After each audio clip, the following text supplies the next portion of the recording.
Hello team, welcome to another ATP Geopolitics video with myself, Jonathan MS Pearce. The Ukraine War breaking news update for the 1st of September 2024. This is a very quick one because I'm due out just now. But I just had to say that it looks like Russia have already started their revenge against Ukraine for the massive drone attack onto Russian soil last night. As Kiev says, Russians are going to kill everyone in Kharkiv. So what has happened? It's just been hit by a dozen Iskander missiles and S-300s. Those are surface-to-air missiles that are used in ground attack mode. They can't be shot down that close to the border, shot that close from the Ukrainian border, and also their ballistic trajectories means that these are going to slam into the city unhindered. Multiple strikes across the city. Some people are saying aerial guided glide bombs are also being used. Sports facility, residential areas. This is the largest ballistic attack on Kharkiv yet. City is basically an open target. Goodness me, as Ewan McDonald says, fascist Russia commits another atrocity against Ukrainian civilians in Kharkiv. Now remember, the Ukrainians struck at strategically important, you could say actually, targets critical infrastructure such as power and oil depots and oil refineries, not at civilians. These attacks are directly at civilians.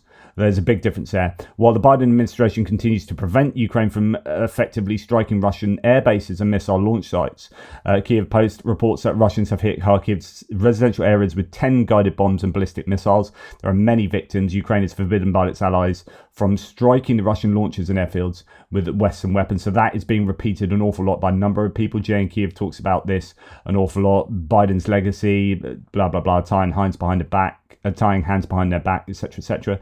It's 15 ballistic missiles as a claim from Jay and Kiev previously. Strikes on people of Kharkiv just now. Russia's massacring a city all under the protection of the Biden administration that forbids Ukraine from firing back into Russian territory using US weaponry. So this, I was wondering whether the strikes last night were going to cause some kind of uptick. This is genuinely potentially escalatory. Although this is an escalation of type of things, Russia has done this before. Russia has hit Kharkiv with ballistic missiles before. But I think unless you're going to go to nuclear, then all you can do is do this more and then do it at, say, civilian targets in a kind of horribly terrible manner of retribution and vengeance, and I think this is what we are seeing. So next to reports breaking, authorities in the Ukrainian city of Kharkiv report a series of powerful explosions likely caused by ballistic missile strikes. Around 10 to 12 blasts have been recorded. Quote, one of the strikes hit a residential area, igniting multiple homes and a supermarket. There are casualties, including medical personnel, said the mayor. So I'm sure lots more on this will emerge today as more information about the original attacks on Russian energy infrastructure. I wonder whether Russia will continue to do this, whether they will just absolutely hammer the heck out of Kharkiv. The question then is, what is the international reaction to this? By saying that Ukraine can strike into Russia with Western weapons as a retaliation to what they have done to civilian infrastructure in Kharkiv, is that the West therefore sanctioning Ukraine's attacks on Russian energy infrastructure as far away as Moscow? There are lots of political machinations going on here and calculations whereby administrations around the world are going to be very careful in how they react to this outside of the rhetoric of how terrible this is.